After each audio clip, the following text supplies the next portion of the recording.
aspect to water management and hydro diplomacy is linked to addressing the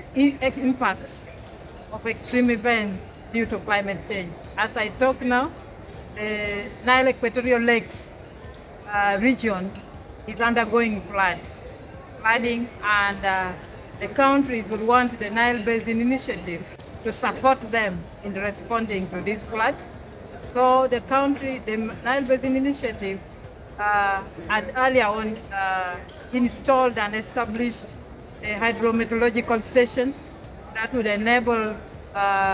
real-time data capture and monitoring and provide information for early warning.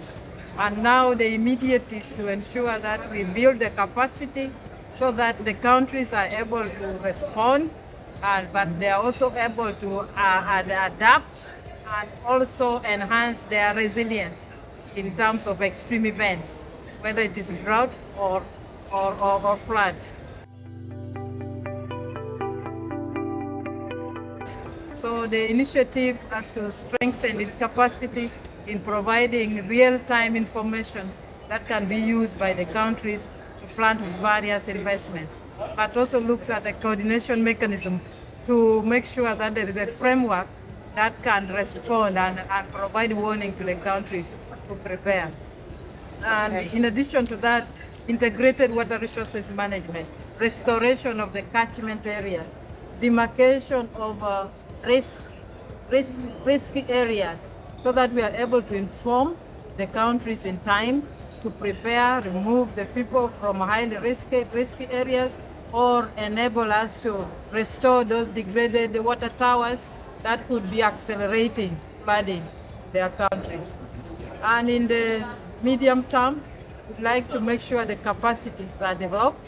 and prepared, and also we look into areas that require hydro diplomacy skills and negotiation skills that should be enhanced, use of the journalists to make sure that what we are disseminating reaches the different levels, because the Nile Basin countries have different cultures and different languages. We need to address this, involve the students and the youth at the university level, and also encourage them to do problem-solving research in areas that we need new innovation, so that we are able to solve our local problems using some local solutions that are derived from the basin.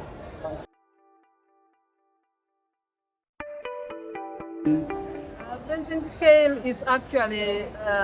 addresses the best water management practices, where you are looking at the management of water resources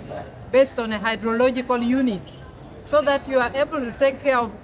what activities are threatening the water systems from the environment, what are the risks that can be assessed,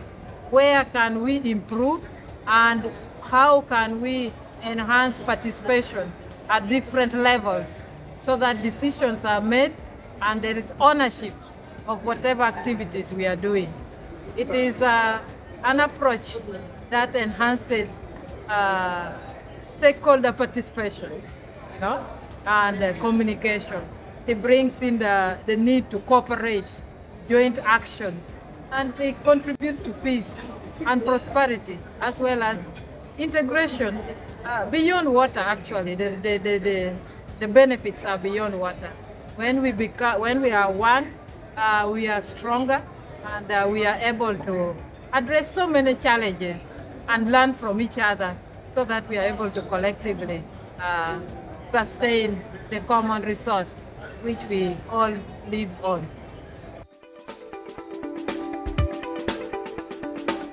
As president of ANBO, first of all, I would like to thank the International Network of Basins Organization, INBO,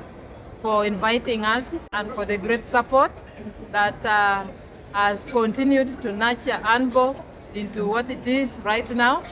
Our priority as ANBO is to enhance our coordination mechanism, strengthen the institution, and ensure that there is a peer-to-peer learning and there is a strong information management system that can allow us to exchange knowledge, views, standardize our practices, and also ensure that we learn from each other so that our collective effort can address the challenges or the developmental efforts that are being made through the African Union. And it will also impact on the global commitments that the different countries in Africa are signatory to. So we see ourselves as very critical building blocks to support Africa continent in sustainable management and development of the water resources with its benefit beyond the water itself.